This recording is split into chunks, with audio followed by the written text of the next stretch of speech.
दुल्हा बड़ा नीमन मिलल, इतना सुंदर रहे कि अपनी दुल्हा का बखान करे में थकत ही ना है बेचारी। सहेली कलश की का हो, इतना दुल्हा का तारीफ करत हो, कितना सुंदर तोहर दुल्हा हो।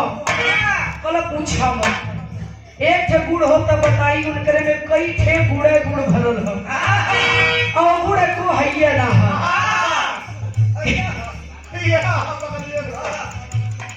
एको गुड़ ना है, दुल्हा बहुत गुणवान हुआ, बड़ा देवता पितर पर ले रही ऐसा दुल्हा होगी हो। कहत छे का कह सवाल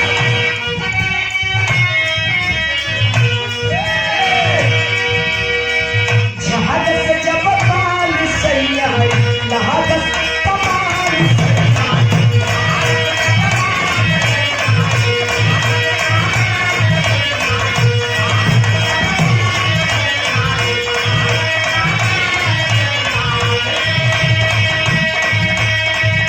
गली से निकाल सैया लावत रुमाल सैया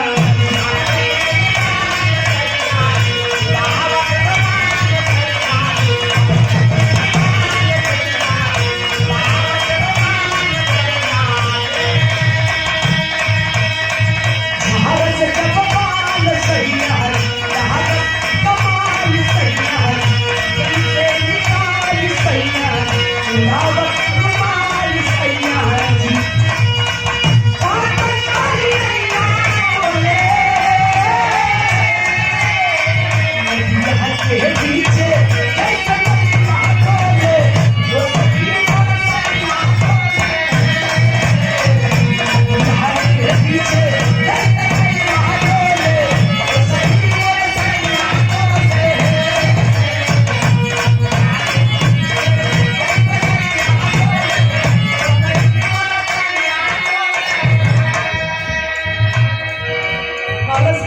के पीछे जैसे नैया डोले वो सही मोर सैया डोले।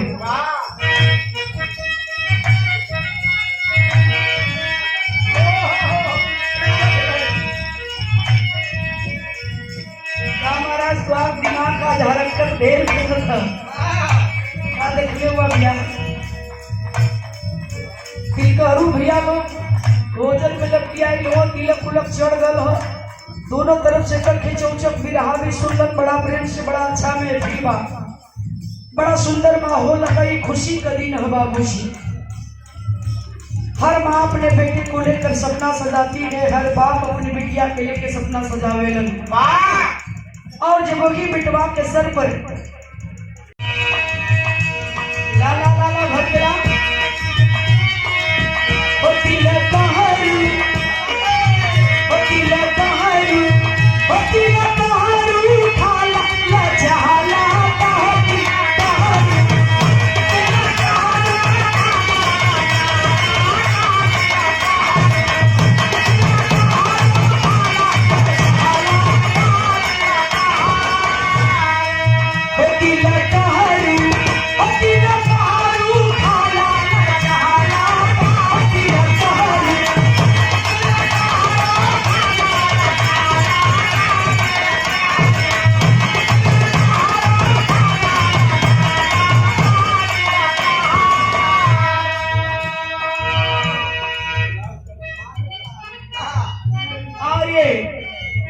सम्मानित बाबूजी लाल जी यादव छितौना से 101 रुपया पुरस्कार सादर प्रणाम हो।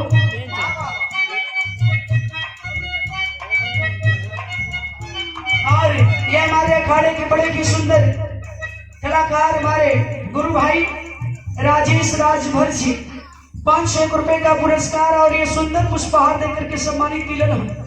बहुत बहुत नमस्ते प्रणाम हो आपके। और हमारे कवि आदरणीय सियाराम यादव जी का सम्मान करना चाहते हैं, कवि जी खड़ा हो जाए।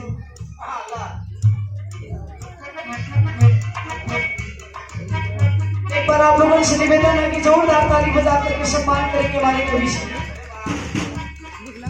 जेकर घर बड़काया हिराम धर सोना में हो।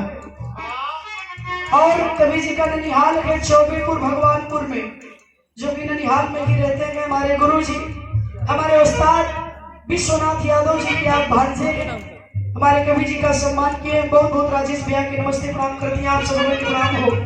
आओ मास्टर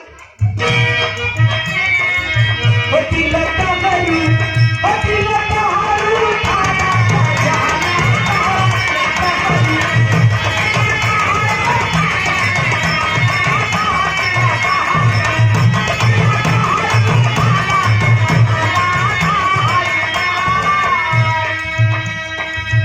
तो हर बारी छिनार घूम जानी बाजार घूम जानी बाजार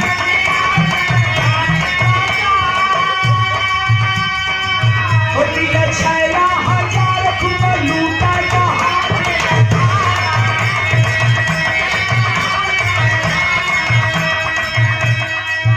तो हर बारी छिनार घूम जानी बाजार मिले छैला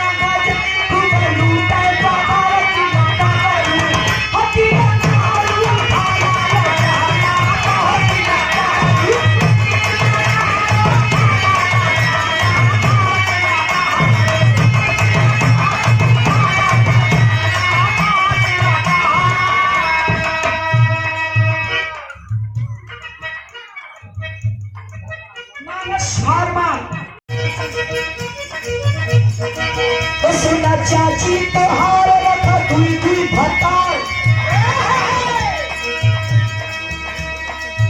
सुना चाची तोहार रखा दुई दुई भतार वो करे चच्चा से प्यार वो करे चच्चा कुमार वो नहीं से प्यार की लता करू होती लता हारू आना जाना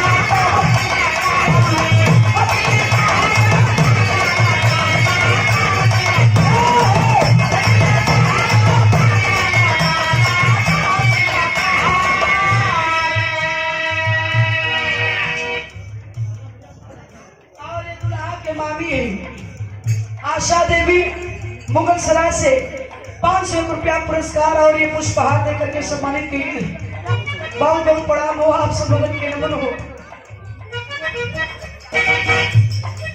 बड़ा फुहर फुहर मेरा करी आवेली आओ मास्टर